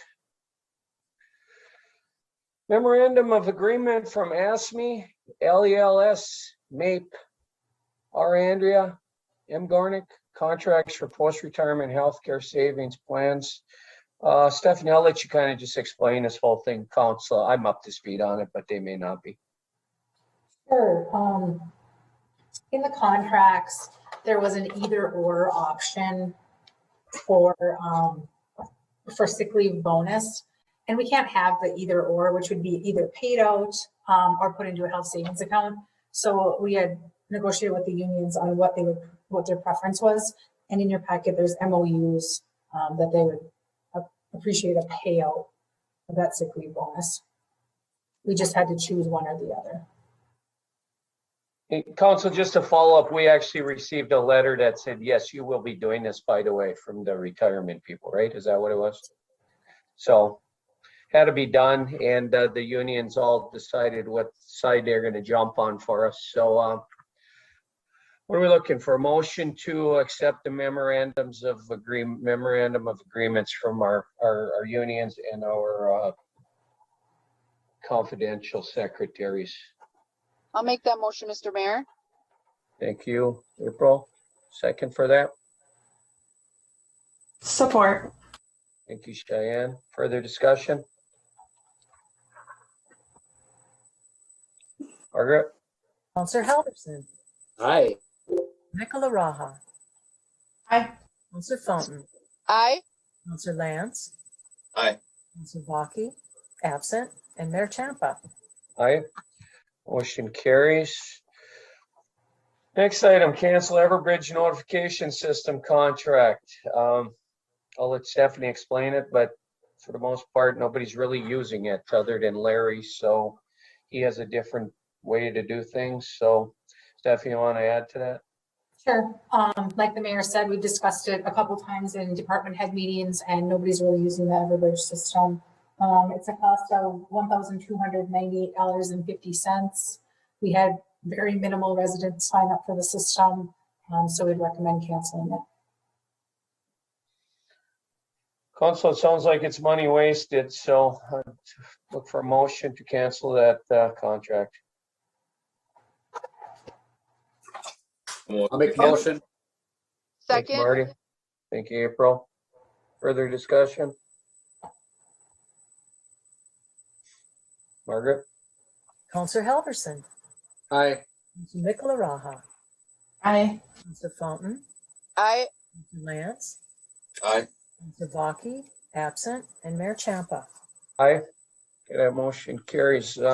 Last item under Stephanie, resolution 0621-61, authorizing the city administrator to file an application with the Minnesota Management and Budget Office for the purpose of ice arena bonding money.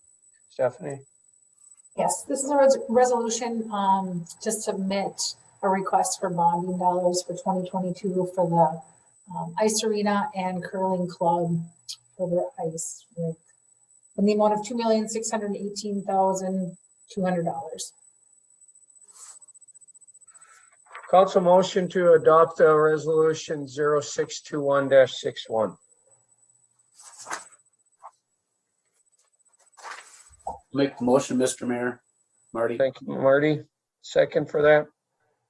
Support. Thank you, Adam, I believe. Yes, sir. Further discussion? Mr. Mayor, Steph, can you repeat the dollar amount? What was that? It broke up a little. $2,618,200. Okay. Thank you. You're welcome. Council, anything further? Margaret? Counselor Helverson, Aye. Counselor Nicola Raha, Aye. Counselor Fountain, Aye. Counselor Lance, Aye. Counselor Baki, absent, and Mayor Champa. Aye. Okay, that motion carries. Stephanie, thank you for all those proposals. All right, my items. Chisholm Ambulance Service Building Council, and I think a number of you have expressed this, that moving ahead with becoming a city ambulance service, that the less we can change, hopefully the less bumps we have in this operation. With that said, I believe one of the keys to making this successful would be to acquire that building. I did review the ambulance contract as well, spoke with Attorney Lindsay about this issue. If you have looked at an ambulance service contract, there's a section in there that specifically talks about the building. Basically, it says we get a realtor, they get a realtor. They sit down, they discuss the value of the building. If you can't come to an agreement, the two realtors agree on a third realtor, and whatever value that realtor comes up with is the value of the building. Attorney Lindsay felt had he written the contract, he may have changed it and just had an appraiser come in. But he said had he written the original contract, he'd be a lot older than he is right now because it's an old contract. So he didn't think that was a good idea either. Brian, what do you think we should do? Let me add to that before you answer. I asked him, I said, so what do? We just call up Joe Surdich and say, hey, how do you want to do this or what, and who should do it? And he felt Stephanie should make the call just because it's better coming from the administrator and attorney. We're out to have a nice discussion, not a like where he feels like he's somehow being pressured. So I don't know. I'm looking to direct Stephanie to make the phone call, but we should talk a little bit about what discussion we should hope to have with Joe Surdich. Anything you want to add to that, Brian? Mayor, I think your assessment of the contract is absolutely correct. I mean, there's the language of the contract that each side gets a realtor, and we try and determine price that way. I don't think there's any harm in just making a call to make it more efficient. Ask if they, I mean, it's a contract, and if both parties to the contract stipulate that we alter that language, it would be perfectly acceptable. And so we could just reach out and ask, make a friendly call and say, if we can agree on someone, would you have any problem altering these terms to have one realtor, one appraiser set the price? And if they agree, we can go from there. If not, we can fall back to the language and the method that you described previously. So I think it's worth a shot to ask if we can improve our efficiencies. Council, that'd be my recommendation then, to direct Administrator Scraba to contact Joe Surdich. Suggest a process that Attorney Lindsay just mentioned, with a realtor and appraiser coming up with a value. If we all agree, we'll look at moving forward. If not, we could all look at honoring a contract, and just, you know, discuss with him. We each get our own realtor. How's the council feel about that? I like that. How's the council feel about buying a building? Let's start there. I have a question, Mr. Mayor. Go ahead, April. So my question is, what does the city plan on doing with the building? Say we purchase the building, after we build the new building and house the ambulance. What will we do with the old building, I guess, would be my question. I know my thought would be to sell it, April, but I think we'd have to cross that bridge when we got there. I don't think it serves any purpose other than for us. I don't see a real purpose. I don't know. Maybe we turn it into a community center. I don't know. Mr. Mayor? Yes, Marty. I guess I wouldn't completely give up on the use of that building as ambulance. Yeah. I do have concerns over the cost of building all this extra work at the public safety building for something that we don't even know if it's going to happen or not. We don't know how this is going to go. We're sticking our neck out pretty far. But on the other hand, the city staff, city public works, they need space. So if we build them more space, if we don't move the ambulance to the new building, then they can use it. Yeah. But we got to see what happens here. We could offer Joe we could offer Joe 24,000 for his building. See what he says. Kind of like it went with us, probably. So, Adam, you make a motion then to direct Administrator Scraba to see how Joe would basically give Joe Surdich, Tony Surdich, a call and see how they'd like to handle it, if they were okay with Attorney Lindsay's recommendation. If not, we can fall back on what the contract says, where we both get a realtor. Yeah, I'll definitely make that motion. I think it's a great idea. You know, I think it gives both parties an opportunity to work together. I do agree with Marty. I think there's a lot of things that we could utilize that building for in the future, you know, and worst case scenario, we utilize it as an ambulance garage. But yeah, no, I think that'd be a great idea, great start. So I'll make that motion. Adam. Is there a second for Adam's motion? Support, Marty. Thank you, Marty. Further discussion, council? Stephanie, are you clear on what we would like you to do? Yes. Thank you. Council, anything else before we take a vote? Margaret? Counselor Halverson. Aye. Counselor Mikala Raha. Aye. Counselor Fountain. Aye. Counselor Lance. Aye. Counselor Vaki, absent, and Mayor Champa. Aye. That motion carries. Council, I'd like to look at extending the posting for the ambulance director, see if we can get a few more candidates before we review them. That's it. My thought would be a couple more weeks. Up to the. How many applications did we receive?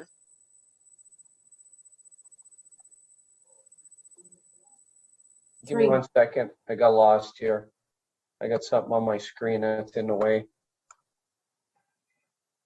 Oh, there we are. Sorry. I believe just a couple.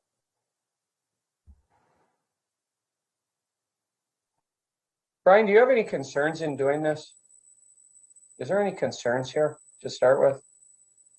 By extending the posting, I don't see any concerns, Mayor. I mean, we're not disqualifying anybody that filed already, right? So it's not like, I mean, they're still in the running, anybody there. That's We don't correct. we don't even know who they are at this point because everything's redacted.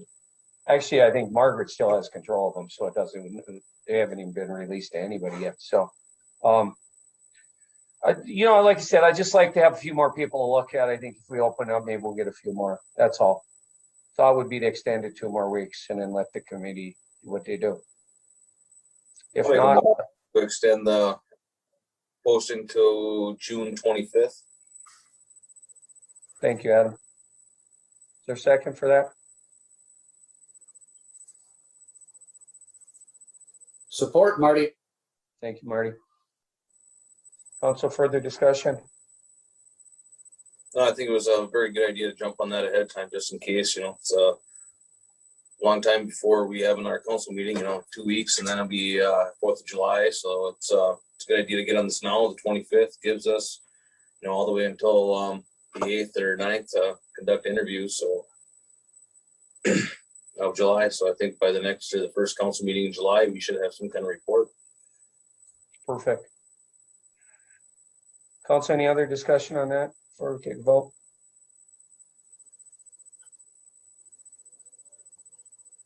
Margaret? Counselor Halverson. Aye. Counselor Mikolaraha. Aye. Counselor Fountain.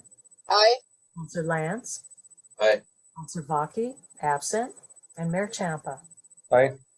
Okay, that motion carries. Appoint a representative from the Chisholm Ambulance Service and a representative from a neighboring community ambulance service. Serve on a hiring committee for the ambulance director, emergency manager position. So we, at our last meeting, we actually, you know, we appointed a hiring committee, and this was one of the items. We just didn't know who this was going to be. So I put it back on here so that we could look at figuring out who that was going to be. I have since spoken with one council person that's a little bit concerned about having one of our ambulance personnel hiring their own boss. I don't know how I feel about that. We do have a hiring committee in place with at least one council representative. I don't recall who the board is. But Cheyenne. who is it, Adam? Who are they all on it? Cheyenne, myself, We got Catherine, Chief So- Manager, or Katie. I would be myself, I don't know how the rest of the council feels. I would be completely okay with kind of falling back on the terminology we use that to allow the hiring committee to, if they feel they need expertise from our EMT service, to select the individual themselves or from another community. Unless somebody wants to make a motion to appoint somebody. I can tell you I've only had one person reach out to me. I don't even know how we would do it. We'd have to maybe just ask people if they want to be on that. But I know that Councilperson Lance, as one of the members, was concerned about it, so he brought it to my attention. So how's the rest of the council feel about this? Mr. Mayor, I had a community member that is on the ambulance reach out to me as well and asked to be on this committee. Okay. Do I say a name or is that confidential? I mean, this person. No, it wouldn't be really confidential. wanted to be It on wouldn't be. It's not confidential. Like I said, I had one person reach out to me. I had Justin Bachafin reach out to me and say he'd like Same to be here. on it. Like I said, I don't. This is really up to the council.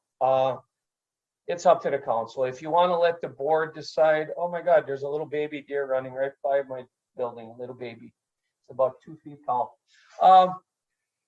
But like I said, Councilperson Lance brought a concern to me. I don't, Cheyenne, you're on the board as well. Any thoughts on that?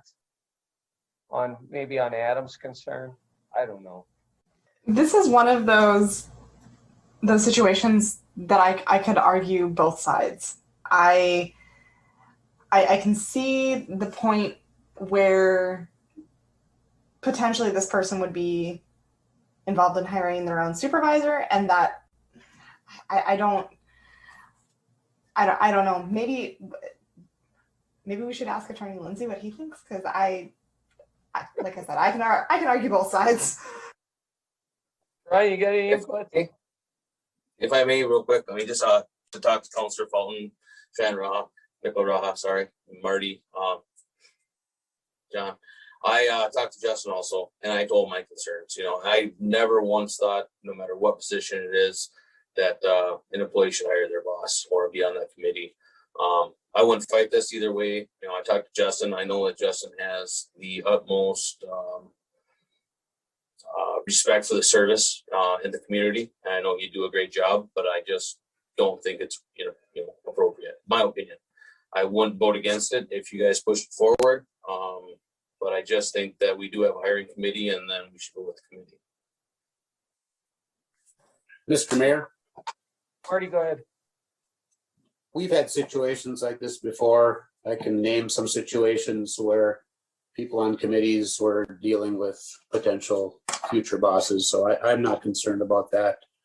Justin has reached out to me as well. He seems genuinely interested and genuinely wants to help. And I think we need to engage our EMTs however and wherever we can. So I would fully support Justin Bakathun to be on the committee, and I will make the motion to appoint Justin to be on the committee along with Adam, Cheyenne, Steph, and I see Vern, and is Chris Masusi on there? Is that what I also saw? Is that the committee? Marty, thank you for that motion. Is there support for that motion?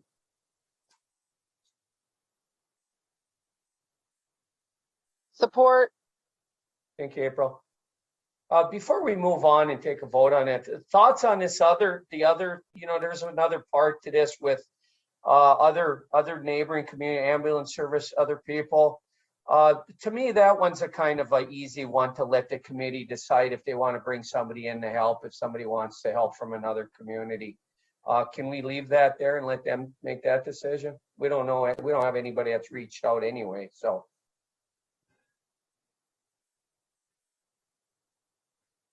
Thoughts from the council? Yeah, Mr. Mayor, if the committee wants to engage somebody from another community, I think that'd be great to get their input and their ideas. And I don't know if council needs to approve that person or not, but if the committee finds one and brings it forward, yeah, I think it's a great idea. Because I don't have anybody in mind right here to talk about tonight. I don't know if anybody else does. Okay. So, council, we have a motion and support to appoint Justin Bakathun to that hiring committee to serve with our the rest of the hiring committee, and we'll let the hiring committee decide if they want to consult with the individuals from other communities during the process.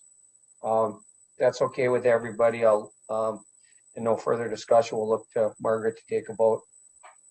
Mr. Mayor? Yes, Cheyenne. Attorney Lindsay, is there any issue with having Justin on this hiring committee? Mayor, if I may, council, there's not from a legal standpoint. It all goes back to the kind of the school of thought and how a council wants to approach this. On the one side, you've got all the issues that are intertwined with somebody potentially selecting their boss, which there's no prohibition against so long as the ability for them to affect that position ends at the time that the selection is made. On the other side, you've got the school of thought that says that the folks that are within the department or could be working under that person's leadership have good insight into what is required to discharge the role most appropriately. So it's completely up to the council. Anything else, council? Margaret? Counselor Halverson, Aye. Counselor Mikala Raha, Aye. Counselor Fountain, Aye. Counselor Lance, Aye. Counselor Baki, absent, and Mayor Champa. Aye. Okay, that motion carries. Last item, just vacant boards and commissions. Let me get to the page here. Give me a minute. So the HRA, still looking for somebody on HRA. I got one position available. It's a 5-year term, you know. Let me just say with that said, as well, you know, that can scare some people that they're committing to 5 years. You know, if you serve 2 years and you just can't do it, you don't have to feel bad that you put in your resignation. We're just looking for people that serve in the capacity they're available. And we do have one on the HRA. Not that it should be your reasoning, but the HRA actually does a $50 per month stipend to serve on the board. And we hold one meeting a month. So you do actually get a little stipend on that board. Obviously, if you get on the board, we want you to be there to do right by the HRA and be there to help the people that rent from the HRA and do great things for them. So, and then the other one that comes up on a yearly basis, Don Hankey is on a number of our boards, but he's always served as our St. Louis County Fair Board representative. And that's coming up for renewal. I'm assuming Don will sign up again, but if anybody else wants to, get a hold of City Hall and get an application for that. So that's about it. Margaret, do we need to do anything with this? Yes, if you would vote on that so that we could advertise, Okay. please. So council, let's, you know, I look at this a little different than everybody else does. If a person puts an application and there's an opening, I think it's always open as far as I'm concerned. But council, let's advertise these and see if we can fill these 2 boards. What do we do? 2-week advertisement, Margaret, or what do we do? 2 weeks should be sufficient. Okay. Council, could you get a motion to advertise for these 2 boards and see if we can fill them? I'll make that motion, Mr. Mayor. Thank you, April. Is there a second for that? Support. Thank you, Cheyenne. Further discussion? Margaret? Counselor Halverson, Aye. Counselor Mikala Raha, Aye. Counselor Fountain, Aye. Counselor Lance, Aye. Counselor Baki, absent, and Mayor Champa. Aye. Okay, that motion carries. Council, I'll open it up for miscellaneous stuff, anything we want to see on a following agenda, next agenda, whatnot. But let me just share something with you. One of the other items that's going to be coming to the council is trying to create this paid on-call EMT city employee and how that all works. And I just want to share some information with you. I talked to the attorney just earlier today, asked him if I could share some information preliminary, what he's finding as we're going through this process of trying to figure out what that job might look like. I know many of the council people are concerned about trying to keep that as close to the way it is right now being operated as it is right now to smooth the transition. And what I want to share with you is you've heard of employees down there that are working buku on-call hours, right? They're on call literally all the time, okay? I want to tell you that the attorney has shared that on-call does not really count as hours worked. Attorney Lindsay, make sure you're listening to me and correct me when I get done if there's anything that I say wrong. So our employees will be able to be on call often. The concerns we have are this, or let me back up to that. You know, you also heard that when they're on call, they're making like $3 an hour when they're not in an ambulance. That also appears to be okay if we wanted to leave it that way. Where we have some changes, we have to make sure. I think the numbers were like $20 if you're on an ambulance call in Chisholm, $25 in Buell, and $30 if you went to Balkan if you're actually on the ambulance. We have to make sure that we follow federal guidelines that the person is making at least minimum wage for all the time they're on the ambulance. That's one critical thing. And the other one is, when we're talking about hours, we have to make sure that, they're not exceeding 40 hours where they're actually in an ambulance, or we fall into overtime and things like that. So, but a lot of it, and I'm not saying this is direction we go. I just want to let you know that it could be kept very similar to the way it is, if we so desire. Brian, why don't you chime in right now and just let me know if I reiterated that as best as you think it should be it. Thank you, Mayor. Yeah, it's the way that you presented it was absolutely accurate. There's both state and federal law indicate that on-call time, or just that time where you're traditionally thought of as watching the pager or waiting for the cell phone to ring, is not considered hours worked for purposes of calculation of overtime.